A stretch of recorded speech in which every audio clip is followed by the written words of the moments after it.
Les pulsions, justement, sont des manifestations de l'inconscient qui nous poussent à agir pour éliminer un état de tension organique.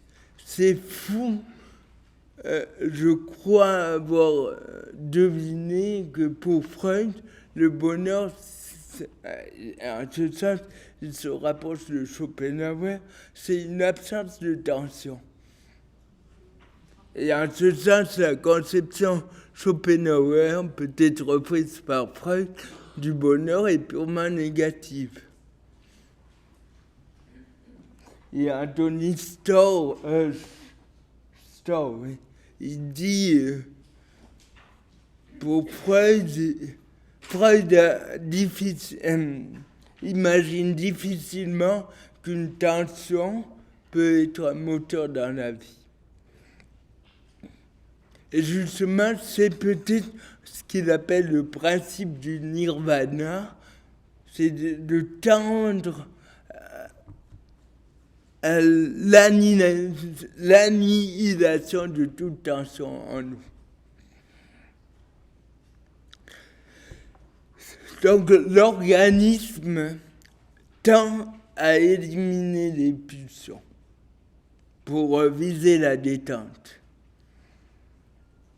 Il y a un commentateur freudien qui, dans un livre qui s'appelle Le plaisir de lire Freud, je crois Dassio, un truc comme ça, il dit c'est comme si on avait une batterie en nous qui ne s'éteint jamais. La pulsion est là, et on veut l'éteindre pour un moment, on accomplit la pulsion, on assouvit la pulsion et elle revient plus tard. Je trouve là aussi un exercice spirituel, c'est en acceptant peut-être qu'on ne sera jamais satisfait totalement, qu'on peut se libérer du désir fou d'avoir quelque chose. Donc il y a deux grands ensembles de pulsions, même si on peut distinguer, c'est la pulsion d'autoconservation, et en ce sens, il n'y a pas à condamner ça, elle est bonne, la pulsion comme la faim, les pulsions de vie comme les pulsions sexuelles, la libido, sont bonnes en soi. C'est l'élan vital en nous. Mais elles sont anarchiques et souvent excessives. Il y a aussi les pulsions de mort qui tendent à l'autodestruction. Il ne faut pas oublier que Freud a sous les yeux le spectacle des guerres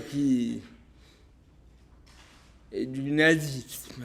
Comment expliquer des actes autodestructeurs? Donc les pulsions de mort, Thanatos et Eros en grec, il le reprend. Il a une culture classique, l'ami Freud. On représente une menace pour la civilisation. Et là aussi, dans l'abrégé de psychanalyse, qui est un livre très court, inachevé et écrit avant sa mort, qu'il est inachevé, il dit c'est fou combien on doit réprimer de choses pour vivre en civilisation. On ne peut pas tuer sa voisine, on ne peut pas voler, on ne peut pas coucher avec tout ce qui bouge. Et c'est une répression qui peut coûter cher à l'individu. Même constat d'ailleurs dans la généalogie de la morale. Et de nouveau, il ne dit pas de passer à l'acte, pas plus que Nietzsche, mais au contraire, comme Nietzsche, d'assumer ça. On parle pas beaucoup de la part animale qui est en nous.